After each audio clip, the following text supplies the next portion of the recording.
Chapter 1. Dhritirashtra, ranged thus for battle, on the sacred plain, on Kurukshetra, say, Sanjaya. Say, what wrought my people, and the Pandavas?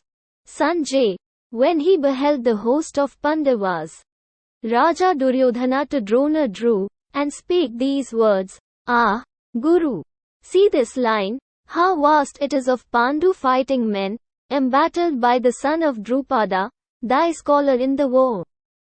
Therein stand ranked chiefs like Arjuna, like to Bhima chiefs, benders of bows, Virata, Yuyudhan, Drupada, eminent upon his car, Dhrishtaket, Chekitan, stout lord, Purujit, Kuntibhoj, and Saivya, with Yudhamanyu, and Uttamauj Subhadra's child, and Drupadis, all famed, all mounted on their shining chariots. On our side, too, thou best of Brahmans, see excellent chiefs, commanders of my line, whose names I joy to count, thyself the first, then Bhishma, Karna, Kripa fierce in fight, Vikarna, Aswathaman, next to these strong Somedati, with full many more valiant and tried, ready this day to die for me their king, each with his weapon grasped, each skillful in the field. Weakest meseems our battle shows where Bhishma holds command, and Bhima, fronting him, something too strong. Have care our captains nigh to Bhishma's ranks prepare what help they may. Now, blow my shell.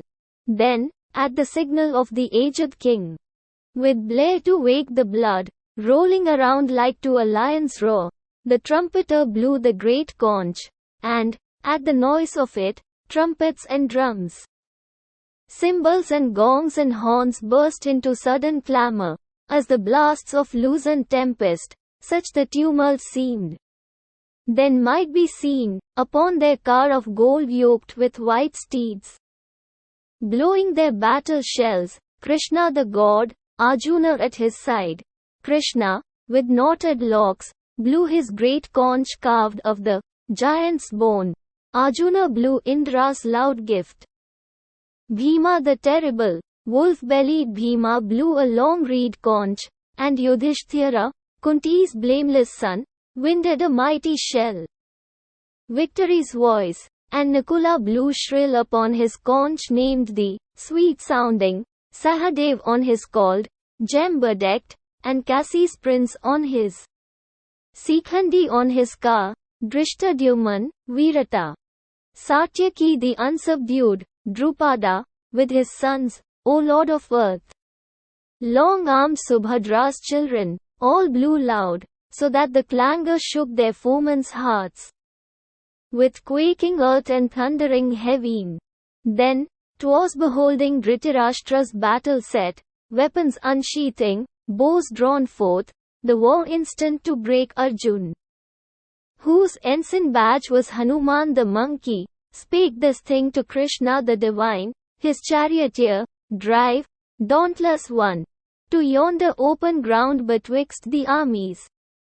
I would see more nigh these who will fight with us, those we must slay today, in war's arbitrament, for, sure, on bloodshed all are bent who throng this plain. Obeying Dhritirashtra's sinful son, thus, by Arjuna prayed, O Bharat. Between the hosts that heavenly charioteer drove the bright car, reining its milk-white steeds where Bhishma led, and Drona, and their lords. See, spake he to Arjuna, where they stand, thy kindred of the Kurus, and the prince marked on each hand the kinsmen of his house, grandsires and sires, uncles and brothers and sons, cousins and sons-in-law and nephews, mixed with friends and honored elders, some this side, some that side ranged, and, seeing those opposed, such kith-grown enemies, Arjuna's heart melted with pity, while he uttered this, Arjuna, Krishna, as I behold, come here to shed their common blood, yon concourse of our kin, my members fail, my tongue dries in my mouth, a shudder thrills my body, and my hair bristles with horror. From my weak hand slips Gandiv, the goodly bow. A fever burns my skin to parching. Hardly may I stand. The life within me seems to swim and faint. Nothing do I foresee save woe and wail. It is not good, O Keshav. Naught of good can spring from mutual slaughter. Lo, I hate triumph and domination, wealth and ease, thus sadly won. Aho, what victory can bring delight, Govinda? What rich spoils could profit? What rule recompense? What span of life itself seems sweet, bought with such blood? Seeing that these stand here, ready to die, for whose sake life was fair, and pleasure pleased, and power grew precious, grandsires, sires, and sons, brothers, and fathers-in-law, and sons-in-law, elders and friends. Shall I deal death on these even though they seek to slay us? Not one blow, O Madhusudan, will I strike to gain the rule of all three worlds. Then, how much less to seize an earthly kingdom? Killing these must breed but anguish, Krishna. If they be guilty, we shall grow guilty by their deaths.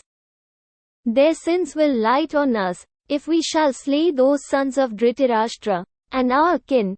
What peace could come of that, O Madhava? For if indeed, blinded by lust and wrath, these cannot see, or will not see, the sin of kingly lines overthrown and kinsmen slain, how should not we, who see, shun such a crime? We who perceive the guilt and feel the shame, O thou delight of men, Janardana? By overthrow of houses perisheth their sweet continuous household piety, and rites neglected, piety extinct, enters impiety upon that home. Its women grow inwomaned, whence there spring mad passions, and the mingling up of castes, sending a hell-ward road that family, and whoso wrought its doom by wicked wrath. Nay, and the souls of honored ancestors fall from their place of peace, being bereft of funeral cakes and the wan death water. So teach our holy hymns. Thus, if we slay kinsfolk and friends for love of earthly power, ahovat, what an evil fault it were. Better I deem it, if my kinsmen strike, to face them weaponless, and bare my breast to shaft and spear, than answer blow with blow. So speaking, in the face of those two hosts, Arjuna sank upon his chariot seat, and let fall bow and arrows, sick at heart. Here endeth chapter 1 of the Bhagavad Gita, entitled Arjun Vishad, or the Book of the Distress of Arjuna.